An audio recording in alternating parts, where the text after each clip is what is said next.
Hello friends, welcome to RDJ creative crafts. நான் இங்கே ஒரு கேர் ப்ரோச் ஒன்று செஞ்சுருக்கேன். பாருங்கள், நல்லா க்யூட்டாக வந்திருக்குது. இதுக்கு பின்னாடி வந்து நான் இந்த கேர் கிளிப்பை நான் யூஸ் பண்ணியிருக்கிறேன். ஏன்னா இது வந்து நம்ம எந்த நேரத்துலையும் நம்ம வியர் பண்ணிக்கலாம், நம்ம மாட்டிக்கிட்டு நம்ம போய்க்கலாம். அதனால் நான் இந்த கேர் கிளிப் யூஸ் பண்ணியிருக்கிறேன். சரி சரி இப்போ நம்ம இதுக்கான எந்தெந்த மெட்டீரியல் யூஸ் பண்ணியிருக்கிறோம்னு பார்க்கலாம். பாருங்கள், இதான் நான் யூஸ் பண்ணியிருக்கிறது. இதில் இந்த பீட்ஸ் தான் என்கிட்ட நிறையவே இருந்தது, அதனால் இதை யூஸ் பண்ணியிருக்கிறேன். அடுத்து இந்த அரிசி பீட்ஸும் என்கிட்ட இருந்துச்சு. சரி, இதையே யூஸ் பண்ணிடுவோம் அப்படின்னு யூஸ் பண்ணியிருக்கிறேன். இதான் யூஸ் பண்ணணும் இல்லை, நீங்கள் எதனாலும் யூஸ் பண்ணிக்கலாம். அப்புறம் இந்த ஸ்டோன் வந்து யூஸ் பண்ணியிருக்கிறேன். இந்த ஸ்டோன் வந்து கோவி மாடல் ஸ்டோன் சொல்லுவாங்க, ஜுவல்லரி மேக்கிங்க்கெலாம் யூஸ் பண்ணுவாங்க. அப்புறம் பாருங்கள், இந்த கம்பி ஒன்று யூஸ் பண்ணியிருக்கேன். இது வந்து இந்த ஃப்ளோரலுக்கெலாம் ஃப்ளவர்லாம் செய்வோம் இல்லையா, அதுக்காக யூஸ் பண்ணக்கூடிய கம்பி. இவ்வளோ தான் இது மெட்டீரியல். இதுக்கப்புறம் நீங்கள் பார்த்தீங்கன்னா சிஸ்ஸர் தேவைப்படும், கேர் கிளிப்பு, கம்மு இவ்வளோ தேவைப்படும். சரி, நம்ம இப்போ எப்படி செய்வதுன்னு பார்க்கலாம். இந்த மாதிரி ஒரு தின் கம்பி எடுத்துக்கோங்க. இந்த கம்பி வந்து ஒரு 11 இன்ச்சிலேருந்து ஒரு 12 இன்ச்சு நீங்கள் எடுத்துக்கலாம். ஓகேவா? இப்போ இந்த கம்பியில் நம்ம வந்து பீட்ஸ் வந்து இது கோக்கலாம். இப்போ இந்த பீட்ஸ் எடுத்துருக்கேன் பாருங்கள். இதில் அந்த ரெட் கலர் ரவுண்ட் பீட்ஸ் இருக்கு இல்லையா, இதில் ஒரு 6 நம்பர்ஸ் எடுத்துக்கிட்டு இதை நான் இப்போ செய்கிற மாதிரி நீங்கள் வந்து வளைச்சி பண்ணணும். இப்போ இந்த 2 ஜாயிண்ட்டையும் ஒன்று போல் சேர்த்து வச்சுக்கிட்டு, இப்போ இதை 2 இப்படி பாருங்கள் சேர்த்து வச்சுட்டு, இதை நீங்கள் இப்படி இருக்கும் இல்லையா, இதை இப்படி கொண்டு வந்து இதில் ஒரு கம்பி எடுத்து ஃபஸ்ட்டு ஒரே ஒரு பீட்ஸில் மட்டும் நீங்கள் உள்ளே விடுங்க. ஒரு பீட்ஸில் மட்டும் நான் சொல்கிற மாதிரி உள்ளே விட்டு இப்படி திருக்குனிங்கன்னா இந்த ரவுண்டு வந்து உங்களுக்கு ஃபார்ம் ஆயிரும். சரியா? அதுக்கப்புறம் இதை இப்படி ஹோல்ட் பண்ணி வச்சுக்கிட்டு, இப்போ இதில் ஒரு 2 அல்லது ஒரு 3 ஸ்க்ரூ கொடுங்க. ஸ்க்ரூ கொடுத்துட்டிங்கன்னா இது நல்லா ஒரு டைட்டாக அப்படி நின்றுக்கிடும். சரியா? இப்போ இதில் இந்த அரிசி பீடு இருக்கு இல்லையா, இதை நம்ம கோக்குறோம். கோத்து பாருங்கள், நான் எப்படி வச்சு ஹோல்ட் பண்ணி என்ன மாதிரி செய்கிறேன்னு வச்சுக்கோங்க. இதில் கொஞ்சம் இந்த இடத்துலையே ஒரு 1/4 இன்ச்சு ஒரு கேப் விட்டு அதை நீங்கள் ஒரு பெருவிரல் வச்சு ஹோல்ட் பண்ணிவிட்டு அதை ஒரு 2 அல்லது 3 ஸ்க்ரூ என்ன செஞ்சுக்கோங்க, ஸ்க்ரூ பண்ணி கொடுத்துருக்கோங்க, திருக்கிக்கோங்க.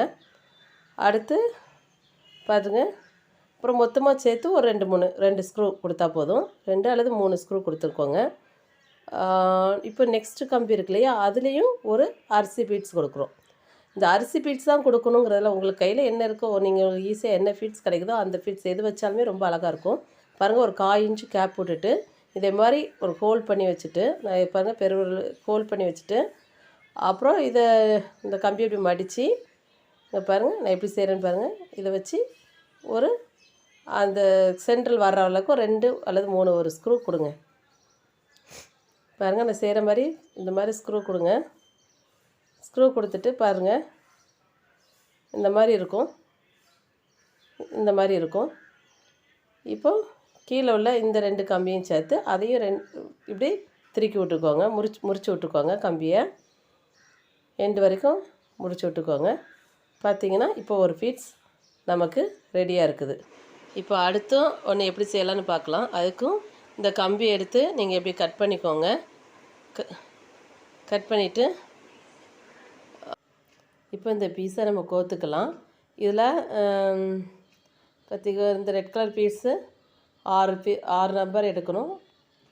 6 எண்ணெய் எடுத்து கோத்துக்கிட்டு இங்கே பாருங்கள் 6 பீஸ் இருக்குது. நான் சொன்ன மாதிரியே இதை நீங்கள் இந்த எண்டு பகுதியை சேர்த்து பிடிச்சிக்கோங்க. பிடிச்சிங்கன்னா சென்டர் பகுதி உங்களுக்கு வந்துடும். இந்த சென்டர் பகுதியில் இந்த மாதிரி ஹோல்ட் பண்ணி வச்சுக்கிட்டு இது நான் செய்கிறது பாருங்கள். வச்சுட்டு இதில் ஒரு எண்டை எடுத்து ஒரே ஒரு பாசியில் மட்டும், இங்கே பாருங்கள் நான் எப்படி கோக்குறேன், இந்த ஒரு பாசியில் மட்டும் கோத்து நீங்கள் இப்படி ஒரு இழுத்தீங்கன்னா ஒரு ரவுண்டு ஃபார்ம் ஆயிரும். இந்த ரவுண்டில் நீங்கள் நல்லா அப்படி ஹோல்ட் பண்ணி வச்சுக்கிட்டு ஒரு 2 அல்லது ஒரு 3 ஸ்க்ரூ என்ன செய்யுங்க கொடுங்க. கொடுத்ததுக்கப்புறம் இங்கே கொடுத்ததுக்கப்புறம் இப்போ இன்னொரு இதில் நம்ம இன்னொரு பாசி, அந்த அரிசி பாசின்னு சொன்னையில் அதை நம்ம கோத்துக்கிறோம். அதை கோத்துட்டு நான் இதில் செய்கிற மாதிரி கொஞ்சம் கவனிச்சுக்கோங்க. உள்ளே விட்டு இந்த பாருங்கள் இந்த மாதிரி ஸ்க்ரூ கொடுத்து அதுக்கப்புறம் மொத்தமாக 2ஐயும் சேர்த்து ஒரு ஸ்க்ரூ கொடுத்துக்கணும். இப்போது இந்த மாதிரி இருக்கும். இப்போ அடுத்த இதில் இன்னொரு பீட்ஸையும் கொடுத்துக்கிறோம். இன்னொரு பீட்ஸையும் கொடுத்துட்டு அதையும் இதை பார்த்தீங்கன்னா இந்த இதில் இப்போ நான் செய்கிறது படி பாருங்கள், ஒரு 1/4 இன்ச்சு நீங்கள் ஒரு அந்த பிடிக்கிற மாதிரி பிடிச்சிட்டு அதையும் சேர்த்து இந்த பீட்ஸ் மேலே வச்சு ஒரு ஸ்க்ரூ கொடுக்குறீங்க. அந்த சென்டர் பொசிஷன் வர்ற வரைக்கும் ஒரு ஸ்க்ரூ, அதாவது 2 அல்லது 3 ஸ்க்ரூ தான் வரும். கொடுத்ததுக்கப்புறம் மொத்தமாக சேர்த்து வச்சு ஒரு 2 ஸ்க்ரூ இப்போ நீங்கள் கொடுத்தீங்கன்னா நல்லா இந்த மாதிரி வந்துடும். இப்போ கீழே இருக்கிறத நல்லா முறுக்கி விட்டுக்கோங்க. கீழே 2 இருக்கிற அந்த கம்பிகளையும் நல்லா முறுக்கி விட்டுக்கோங்க. இப்போ 2வது பீஸும் நமக்கு ரெடி ஆகிடுச்சு. இப்படி நம்ம எல்லா பீஸையும் ரெடி பண்ணி வச்சுக்கிடுவோம். பாருங்கள், நான் ரெடி பண்ணி வச்சுருக்கேன். மொத்தம் நான் பார்த்திங்கன்னா ஒரு 21 பீஸ் கிட்ட ரெடி பண்ணியிருப்பேன். இப்போ இதை எடுத்து நம்ம தனியாக வச்சிடலாம். இப்போ நான் இது தனியாக வச்சுட்டேன். இப்போ இதில் ஒரு 3 பீஸை எடுத்து வச்சுக்கிறோம். இந்த 3 பீஸையும் நான் எப்படி ஜாயின் பண்ணுறேன்னு பாருங்கள். ஃபஸ்ட்டு பீஸ் எடுத்து வச்சுக்கோங்க. எடுத்து வச்சுட்டு இன்னொரு பீஸ் எடுத்து இப்படி சைடில் பாருங்கள், நான் வைக்கிற மாதிரி ஒன்று கொஞ்சம் மேலேயும் கீழே கொஞ்சம் சைட்லேயும் வச்சுட்டு அதை இந்த மாதிரி பிடிச்சிக்கிட்டு கீழே இருக்கிற அந்த 2 கம்பியும் சேர்த்து அந்த 2 ஃப்ளவரையும் சேர்த்து கீழே இருக்கிற வரைக்கும் நல்லா முறுக்கி விட்டுக்கணும். நல்லா இப்படி கடைசி எண்டு வரைக்கும் நல்லா முறுக்கி விட்டுக்கணும்.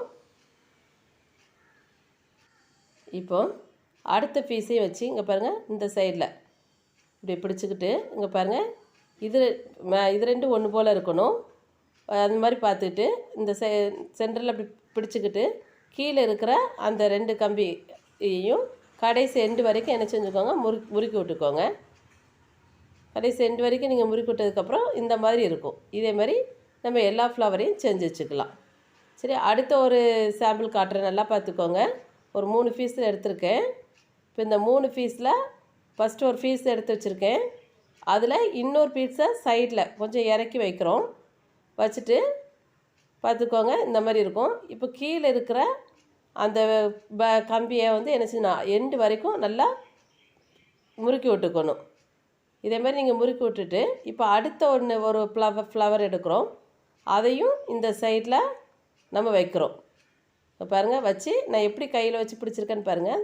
அதுமாதிரி பிடிச்சிட்டு மீதி இருக்கிற அந்த கீழே இருக்கிற கம்பியை நல்லா எண்டு வரைக்கும் நல்லா என்ன செஞ்சோன்னா திருக்கி விட்டுக்கணும். நல்லா எண்டு வரைக்கும் நல்லா முறுக்கி விட்டுக்கோங்க. முறுக்கி விட்டுட்டு நல்லா பாருங்கள், நான் இப்போ முறுக்கிறேன்.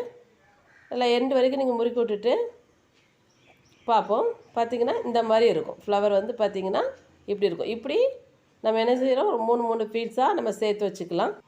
இப்படியே நம்ம எல்லா பீஸையும் செஞ்சு வச்சுக்கலாம். நான் மொத்தம் 21 பீஸ் செஞ்சேன். அதில் 3 ஜாயின் பண்ணி வச்சுருக்கிறேன். சரி, அடுத்து எப்படி செய்யலான்னு பார்க்கலாம். அடுத்து நம்ம இந்த ஒரு பீஸை எடுத்து வச்சுக்கிடுவோம். இப்போ இந்த பீஸில் அடுத்து ஒன்று எடுத்து பாருங்கள், அடுத்த ஒன்று எடுத்து கீழே இருக்கிற அந்த கம்பி 2 ஃப்ளவருடைய அந்த கம்பி இருக்கு இல்லையா, அந்த ஒயரை என்ன செஞ்சிடணும், நல்லா கடைசி வரைக்கும் நான் காட்டுற மாதிரி முறுக்கி விட்டுக்கோங்க.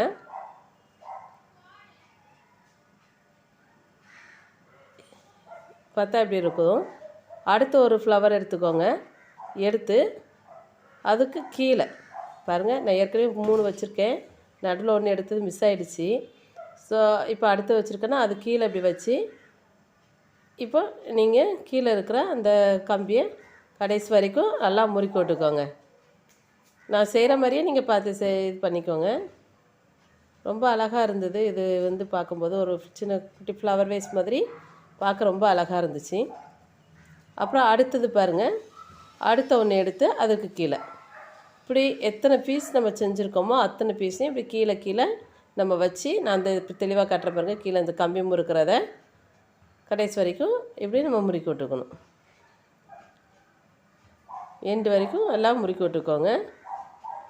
பாருங்கள், அடுத்து வைக்கிறேன் பாருங்கள். நான் இப்படி வந்து பார்த்திங்கன்னா மொத்தம் 7 வருஷம் நான் வச்சேன். ஏன்னா இதில் நீங்கள் இன்னும் கொஞ்சம் ஃப்ளோரல்லாம் ரவுண்ட் பண்ணி நம்ம போனிடெயில் போட்டு ரவுண்டாக வைக்கணுன்னா நீங்கள் எவ்வளோ நீளம் வேணுமோ அவ்வளோ நீளத்துக்கு நம்ம வந்து வச்சுக்கிட்டே இருக்கலாம். நான் வந்து பின்னாடி வந்து ஒரு நம்ம கேர் கிளிப்பை வச்சு மாற்றணும் அப்படின்னு நினைக்கிறதுனால நான் அதில் கம்மி பண்ணிக்கிட்டேன். எனக்கு அவ்வளோ போதும் அப்படிங்கிறதுனால நான் 7 வருஷம், அதாவது 7 3 21 பீஸ் ஒன்று ரெடி பண்ணேன். அப்புறம் எக்ஸ்ட்ரா ஒரு பீஸ் ரெடி பண்ணேன். அது எப்போ நான் சொல்கிறேன். இப்போ இந்த கேர் கிளிப்பை நான் இதுக்கு பின்னாடி வச்சு பார்க்குறேன். எனக்கு இந்த கேர் கிளிப் லென்த்துக்கு நான் பண்ணியிருக்க லென்த் எனக்கு கரெக்டாக இருந்துச்சு. அதனால் நான் இதோட நிப்பாட்டிக்கிறேன். இன்னும் வேணும்னா நம்ம கொஞ்சம் எக்ஸ்டெண்ட் பண்ணிக்கலாம். ஆனால் எனக்கு இது போதும்னு நினைக்கிறதுனால நான் இதோட ஸ்டாப் பண்ணுறேன். இப்போ இந்த கேர் கிளிப்பை பின்னாடி நம்ம பேஸ்ட் பண்ணிடுவோம். இதுக்கு நான் வந்து ஒரு கம் எடுத்துருக்கேன். இது நீங்கள் வந்து பெவிக்ரைல் கூட யூஸ் பண்ணலாம். பட் எனக்கு இந்த கம் கொஞ்சம் சீக்கிரம் ட்ரை ஆயிரும். அதனால் நான் இதை யூஸ் பண்ணியிருக்கேன். நீங்கள் பெவிக்ரைல்னால் கொஞ்சம் நல்லா ட்ரை ஆகணும். இப்போ பாருங்கள், நான் பின்னாடி ஃபுல்லாக கம் வைக்கிறேன்.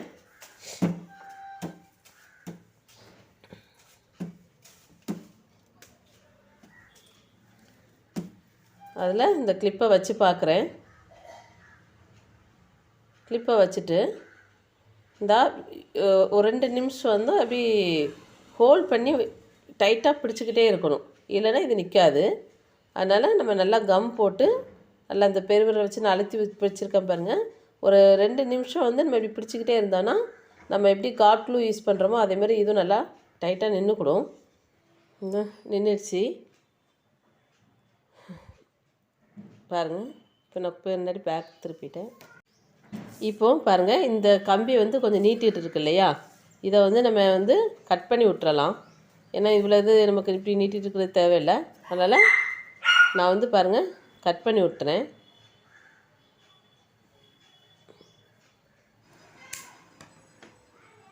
கட் பண்ணதுக்கப்புறவே நமக்கு செஞ்சது பிரிந்து வந்துடக்கூடாது. அதனால் அதை நல்லா இப்படி பிடிச்சிட்டு அதுலேயும் நீங்கள் கொஞ்சம் கம்மை போட்டு பேஸ்ட் பண்ணி விட்ருங்க. இல்லை அப்படின்னா நமக்கு அந்த செஞ்ச அந்த லாஸ்ட் பீஸ் வந்து பிரிந்து வந்துடும். அதனால் உடனே நீங்கள் ஒரு கம்மை போட்டிங்கன்னா அதுவும் அப்படியே நின்று விடும். இப்போது ஒரு பீஸ் எக்ஸ்ட்ரா செஞ்சு வச்சுருக்கணும்னு சொன்னேன் இல்லையா, அந்த பீஸை எடுத்து அந்த இடத்துல நம்ம இப்போ கம் போட்டிருக்கோம் இல்லையா, இதே இடத்துல நீங்கள் மேலே வச்சிட்டிங்கன்னா ஃபினிஷிங் வந்து நல்லாயிருக்கும் பார்க்க. எக்ஸ்ட்ரா பீஸை நம்ம அதில் கட் பண்ணிட்டுருவோம். இல்லை கம் போட்டிருக்கிறதுனால அது ஆட்டோமேட்டிக்காக அதுலேயே ட்ரை ஆகி ஸ்டிக் ஆகிக்கூடும். ஒரு 2 நிமிஷம் அப்படியே பிடிச்சி வச்சுக்கோங்க.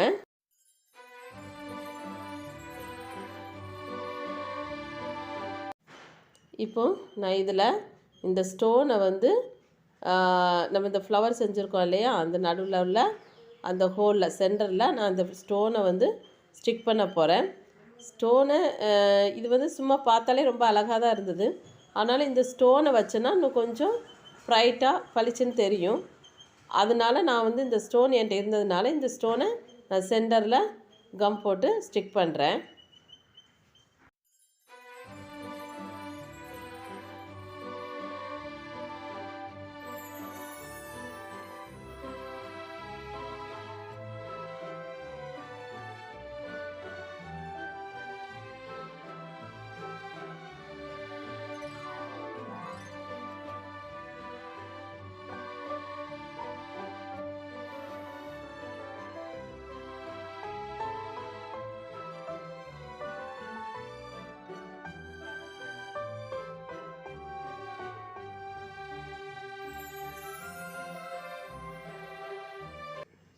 ஸ்டோனெல்லாம் ஒட்டி முடித்தாச்சு.